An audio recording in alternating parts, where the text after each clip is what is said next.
Hi friends, welcome back to మ్యాథ్రీ Telugu. So రీసెంట్గా మనం ఫ్యాక్టరైజేషన్ చాప్టర్ని స్టార్ట్ చేసాం కదా ఫ్రెండ్స్. సో ఇప్పుడు ఫ్యాక్టరైజ్ అని ఇస్తే ఈ సమ్ని ఎలా చేయాలో తెలుసుకుందాం ఫ్రెండ్స్. సో సో నేను తీసుకున్న సమ్ వచ్చేసి x² + x + y + 8x + 8y. So నేను దీన్ని బ్రాకెట్ పెట్టి 2 టర్మ్స్ కింద డివైడ్ చేస్తున్నాను ఫ్రెండ్స్. x² + xy అనేది ఒక టర్మ్గా డివైడ్ చేశాను ఫ్రెండ్స్. అండ్ 8x + 8y అన్నదాన్ని ఇంకొక టర్మ్ కింద డివైడ్ చేశాను ఫ్రెండ్స్. సో ఈ ఫస్ట్ టర్మ్లో కామన్గా ఏముంది ఫ్రెండ్స్?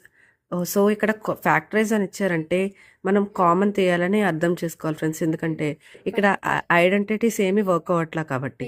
సో ఇక్కడ కామన్గా ఏముంది ఫ్రెండ్స్? ఎక్స్ ఉంది. సో ఎక్స్ని కామన్ తీసేస్తే ఎక్స్ ప్లస్ వై ఉంటుంది friends. Sorry, X plus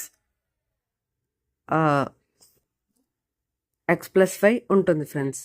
and ఇప్పుడు ఈ టర్మ్లో కామన్ ఏముంది ఫ్రెండ్స్? 8 ఉంది ఫ్రెండ్స్. సో 8ని కామన్ తీసేస్తే ఇక్కడ x అలాగే ఇక్కడ y ఉంటుంది ఫ్రెండ్స్. సో ఈ 2 టర్మ్స్లో కామన్గా ఏముంది friends? x+y. So x+y common తీసేసాను. అండ్ మిగిలింది ఏంటి? x+8. So x+8 friends. So దీన్ని గనక మనం ఫ్యాక్టరైజ్ చేస్తే ఆన్సర్ వచ్చేసి x+5 × x+8 వస్తుంది ఫ్రెండ్స్. సో ఇక్కడ మనం డిస్ట్రిబ్యూటివ్ ప్రాపర్టీ వాడితే ఈ క్వశ్చనే వస్తుంది ఫ్రెండ్స్. సో అలా కనుక వస్తే మనం చేసిన సమ్ వచ్చేసి కరెక్ట్ అయినట్టు ఫ్రెండ్స్.